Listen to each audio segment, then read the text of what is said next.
السلام علیکم دوستو. آج پاکستانی ٹیم دوسرا ٹیسٹ میچ جیت گئی. قوم کو مبارک ہو. 6 ٹیسٹ میچز مسلسل ہارنے کے بعد آخر ہماری ٹیم نے بھی فتح کا مزہ لینا شروع کر دیا. دوستو دیکھیں، اس ٹیم میں پچھلے کافی عرصے سے بہت سے منجے ہوئے، بہت سینئر اور بڑے تجربے کار کھلاڑی جو ہیں وہ موجود تھے، لیکن ٹیم پچھلا ٹیسٹ اتنی بری طرح ہاری، وہ آپ کے سامنے ہے. تو جس چیز کی کمی لگ رہی تھی وہ تجربہ بھی تھا، بڑے نام بھی تھے، لیکن شاید وہ قومی جذبہ کہیں غائب تھا.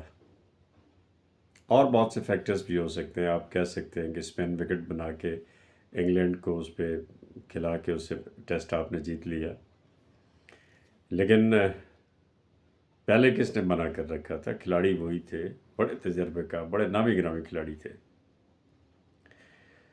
تو کرکٹ میں اگر اس طرح کی چینجز لا کے آپ اچھے ریزلٹس لے سکتے ہیں، تو اگر ہم ساری قوم، یہ عوام، یہ جسے سارے اپنے حق میں گنتے ہیں، 25 کروڑ میرے، تو یہ 25 کروڑ مل کے اگر یہ فیصلہ کر لے کہ ہم نے 75 سال سے جن لوگوں کو حق حکمرانی دے رکھا ہے، نہ تو ان میں عوام کا درد ہے، نہ وہ قومی غیرت ہے، ہم IMF کے غلام بن کے قوم کو کہاں لے جا رہے ہیں. تو یہ کرکٹ کا تجربہ جو ہے وہ حق حکمرانی کے حوالے سے بھی کر کے دیکھ لینا چاہیے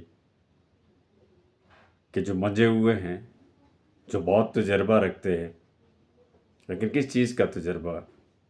اس عوام کو تو آج تک انہوں نے کچھ نہیں دیا، اس قوم کے لیے تو کچھ نہیں کیا. اس قوم کے ایسٹس، اس قوم کی غیرت، اس قوم کی پہچان، گرین کارڈ کی عزت، یہ سب کچھ تو داؤ پہ لگ چکی. تو ان کو بدل کے ذرا دیکھتے ہیں، شاید ٹیسٹ میچ کی طرح پاکستان اور پاکستانیوں کی قسمت بھی بدل جائے اور ہمارے آنے والی جو نسلیں ہیں انہیں کامیابیاں نصیب ہوں. تو ذرا بدل کے